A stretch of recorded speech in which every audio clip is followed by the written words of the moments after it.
ഇന്ന് നമുക്ക് സദ്യ സ്പെഷ്യലായിട്ടൊരു സാമ്പാറിൻ്റെ റെസിപ്പി തയ്യാറാക്കാം. വളരെ എളുപ്പത്തിൽ തയ്യാറാക്കാൻ പറ്റുന്ന ഒരു സാമ്പാറിൻ്റെ റെസിപ്പിയാണ്. ഒരു 10 മിനിറ്റിൽ നമുക്ക് റെഡിയാക്കി എടുക്കാം.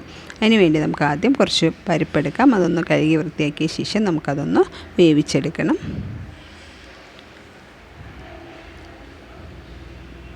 വളരെ എളുപ്പത്തിൽ നമുക്ക് ചെയ്യാൻ പറ്റുന്ന ഒരു സാമ്പാറാണ്. തേങ്ങയൊന്നും ചേർക്കാത്ത, വറുത്തരയ്ക്കാത്ത ഒരു സാമ്പാറാണ്. വളരെ സിമ്പിളായിട്ട് തന്നെ നമുക്ക് റെഡിയാക്കിയെടുക്കാം.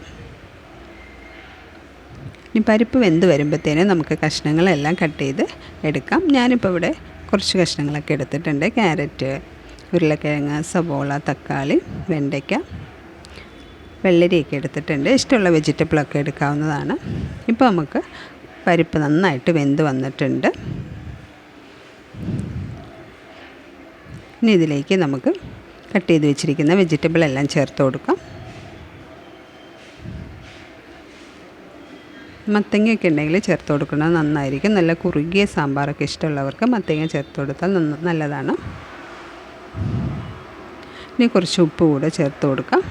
കുറച്ച് മഞ്ഞൾപ്പൊടി കൂടെ ചേർത്ത് കൊടുക്കുന്നുണ്ട്. ഇനി നമുക്കതൊന്ന് മിക്സ് ചെയ്ത് കൊടുത്ത ശേഷം നമുക്കതൊന്ന് വേവിച്ചെടുക്കാം. പരിപ്പിൻ്റെ കൂടെ തന്നെ വെജിറ്റബിൾ ഇട്ട് കഴിഞ്ഞാൽ ഒത്തിരി ഉടഞ്ഞു പോകും. അതുകൊണ്ട് ഞാൻ സെപ്പറേറ്റ് ആയിട്ടാണ് ഞാൻ വേവിച്ചെടുത്തിട്ടുള്ളത്. അപ്പോൾ കഷ്ണങ്ങളെല്ലാം ആവശ്യത്തിന് വെന്ത് വന്നിട്ടുണ്ട്. ഇനി നമുക്കൊരു മൺചട്ടി അടുപ്പത്ത് വെച്ച് കുറച്ച് വെളിച്ചെണ്ണ ഒഴിച്ച് കൊടുക്കാം. അതിലേക്ക് കുറച്ച് കടുക് ചേർത്ത് കൊടുക്കാം. കടുക് പൊട്ടി വരുമ്പോൾ കുറച്ച് ഉലുവ, ജീരകം ചേർത്ത് കൊടുക്കുന്നുണ്ട്. ഇനി അതിലേക്ക് കുറച്ച് വറ്റൽമുളക്, കറിവേപ്പില കൂടെ ചേർത്ത് കൊടുക്കാം.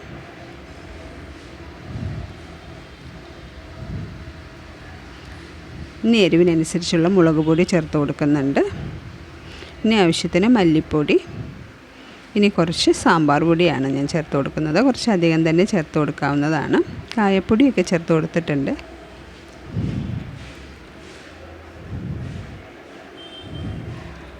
ഇനി നമുക്ക് അതിലേക്ക് കുറച്ച് പുളിവെള്ളം ചേർത്ത് കൊടുക്കാം. പുളിയുടെ അനുസരിച്ച് ചേർത്ത് കൊടുക്കാവുന്നതാണ്. ചേർത്ത് കൊടുത്ത് നല്ലപോലെ ഒന്ന് തിളപ്പിച്ചെടുക്കണം.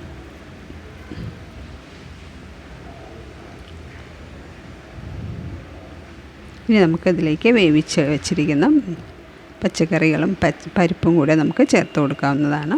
ഇനി നല്ലപോലെ ഒന്ന് ഇളക്കി യോജിപ്പിച്ച് കൊടുക്കാം. ഇനി ഇതിലേക്ക് 2 വെണ്ടയ്ക്ക ഞാനൊന്ന് എണ്ണയിലിട്ടൊന്ന് വഴറ്റി ചേർത്ത് കൊടുക്കുന്നുണ്ട്. ഇനി കുറച്ച് കായപ്പൊടി കൂടെ ചേർത്ത് കൊടുക്കുന്നുണ്ട്. കായം ഇഷ്ടമുള്ളവർക്കാണെങ്കിൽ മറ്റേ പൊടിയല്ലാത്ത കായം ഒരു പീസ് കറിയിൽ പരിപ്പ് വേവിക്കുമ്പോൾ ഇട്ട് കൊടുക്കുകയാണെങ്കിൽ നല്ലൊരു മണമൊക്കെ കിട്ടും.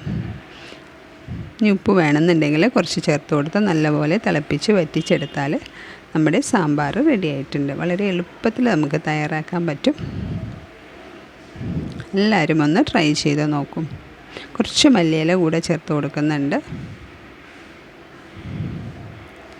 വീഡിയോ ഇഷ്ടമായാൽ ലൈക്ക് ചെയ്യാനും ഷെയർ ചെയ്യാനും സബ്സ്ക്രൈബ് ചെയ്യാനും മറക്കരുത്. ഇപ്പം നമ്മുടെ സാമ്പാർ റെഡി ആയിട്ടുണ്ട്. എല്ലാവരും ഒന്ന് ഇതുപോലെ ട്രൈ ചെയ്ത് നോക്കണേ. Thank you.